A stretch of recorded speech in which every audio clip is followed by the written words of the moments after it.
తనకు స్తుతులు కరువయ్యాయని దేవుడు మనలను స్తుతించాలని ఆజ్ఞాపించలేదు.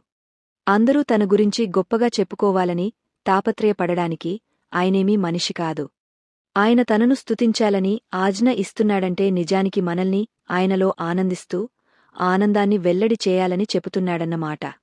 స్తుతి అంటే మాటలతో వెల్లడి చేయబడిన మెప్పు, ఆమోదం.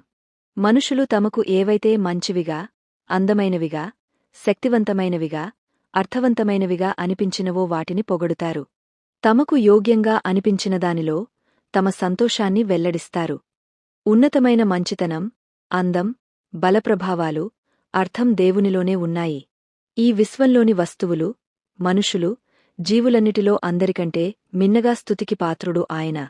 మనం దీన్ని గుర్తించాలని ఆయన ఉద్దేశం. ఆయన కోసం కాదు, మన మేలుకే. మనం అంతటిలో, అందరిలోకెల్లా స్తుతికి పాత్రుడైనవాణ్ణి గుర్తించి స్తుతించేవారమై ఉండాలని ఆయన ఆజ్ఞాపిస్తున్నాడు. దేవుణ్ణి స్తుతించడం అంటే ఆయన యోగ్యతను గమనించడమే.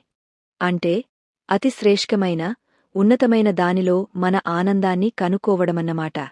ఇలా చెయ్యడం మనకు తగినదే. తమ స్తుతికి తగని అనేక రకాల వస్తువులను, వ్యక్తులను మనుషులు స్తుతిస్తారు.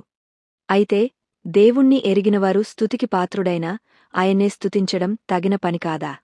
మూర్ఖులు, తృప్తి లేనివారు, స్వార్థపరులు, నమ్మకం లేనివారు, నైతికంగా, ఆధ్యాత్మికంగా అంధులు, ఆత్మలో, సత్యంలో దేవుణ్ణి ఆరాధించరు.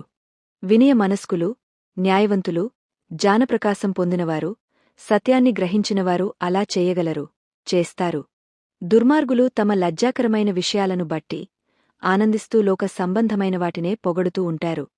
న్యాయవంతులైతే దేవునిలోనూ తమ రక్షకుడైన క్రీస్తులోనూ ఆనందిస్తారు. దేవుణ్ణి స్తుతించకపోవడం, కృతజ్ఞతలు చెప్పకపోవడం నిందాపాత్రం. ఇది మనిషి స్వభావంలోనే ఒక లోపాన్ని చూపెడుతుంది. ఈ లోపం తన ప్రజలలో ఉండకూడదని దేవుని ఉద్దేశం.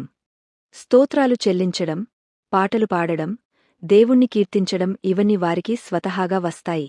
ఇవి వారి కొత్త స్వభావాన్ని సూచిస్తాయి. దేవుణ్ణి బాగా ఎరిగినవారు, అందరికంటే ఎక్కువ జ్ఞానప్రకాశం, వినయమున్నవారు ఆయన్ను ఎక్కువగా స్తుతిస్తారు. మీరు కూడా దేవుని స్తుతించేవారైతే ఆమేనని టైప్ చేసి యేసయ్య నీకు స్తోత్రం అని ప్రకటించండి.